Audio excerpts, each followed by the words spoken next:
ورحمۃ اللہ وبرکاتہ۔ محترم سامعین اعظام، اور وہ ہمارے جذباتی اور حد سے زیادہ گزرنے والے اور حضرت مولانا مرشد مدنی دامت برکاتہم العالیہ کو اپنے مفروضے گڑھ گڑھ کر کے ان کو بدترین نشانہ بنانے والے تمام میرے پیارے پیارے بھائیوں سے میری عاجزانہ گزارش ہے۔ آج رات کا وقت ہے، جمعہ کی شب ہے اور 21 تاریخ اکتوبر کی ہے۔ اس وقت میں فیس بک کے اندر گھوم رہا تھا، میں نے ایک صاحب کو دیکھا کہ وہ کچھ سریش چوہان کے اور مولانا مدنی والا تصویر ڈال کے جو ہے اس کے اندر اذان وغیرہ کو لے کر کے ایک بات ڈال رہا ہے، جس میں چوہان کے نے لکھا ہے کہ مولانا مدنی اذان کے درمیان بات کرتے رہے۔ اب وہ صاحب ہیں ہمارے بہت بڑے صحافی گردانے جاتے ہیں، شمس تبریز قاسمین سے ہمیں بڑی لمبی امیدیں ہیں۔ افسوس تو یہ ہے کہ انہوں نے پورا انٹرویو سننے کے بعد بھی، جس میں کہ چوہان کی ایک بات بھی ایسی پیش نہیں کر سکا، اللہ تعالیٰ کے فضل و کرم سے، اس کی نصرت سے، اس کی تائید سے،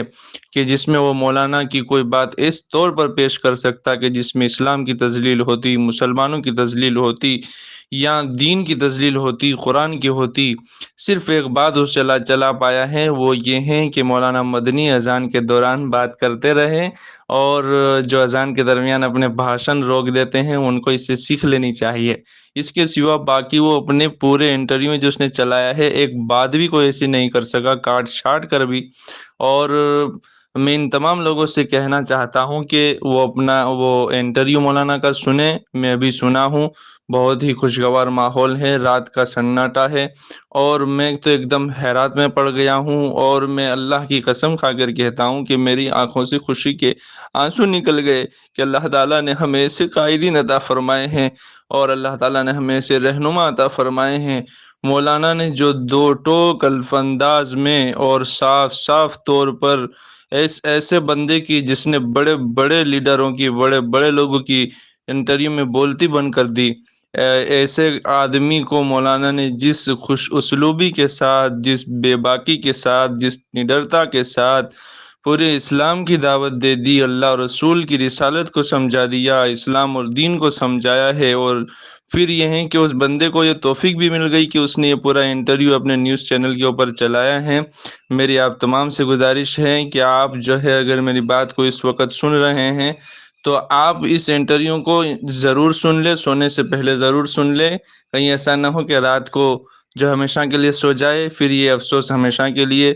باقی رہ جائیں۔ اس لیے آپ حضرات سے میری گزارش ہے، میری بات پر کوئی فیصلہ نہ کریں۔ میں ان لوگوں کو جو تعریض کر رہے تھے اور تنقید کی آڑ میں تنقید کر رہے تھے اور طرح طرح کے فقرے کس رہے تھے، خاص طور پر خان سمیع اللہ صاحب، مولوی صاحب،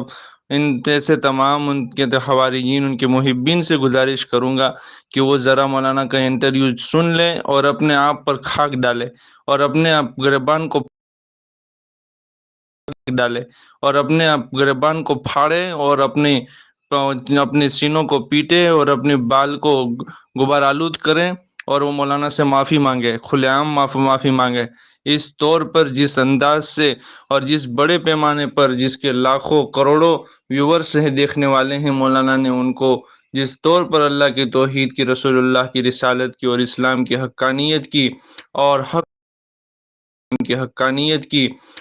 حق اور باطل کی جو صاف صاف باتیں کہی ہے، اور وہ خدا کے کرم سے اس نے وہ انٹرویو چلایا ہے اور اتنے کروڑ لوگوں تک اسلام کی دعوت پہنچائی ہے،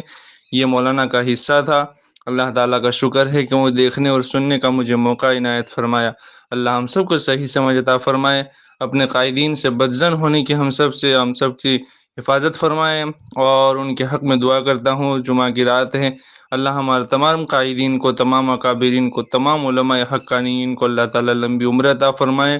صحت کاملہ دائمہ عاجلہ مستمرہ نصیب فرمائے، ان کے سائے کو دادیر قائم فرمائے، اور ان سے ہمیں خوب مستفیض ہونے کی توفیق عطا فرمائے، اور اللہ تعالیٰ ہمیں ایسے ہی ہماری رہبری کرنے کی ان کو توفیق عطا فرمائے۔ آمین وصلی اللہ تعالیٰ علی خیر خلقہ محمد وصحبہ اجمعین۔ میں محمد محسن ابن ابو بکر، مانگرول، گجرات سے۔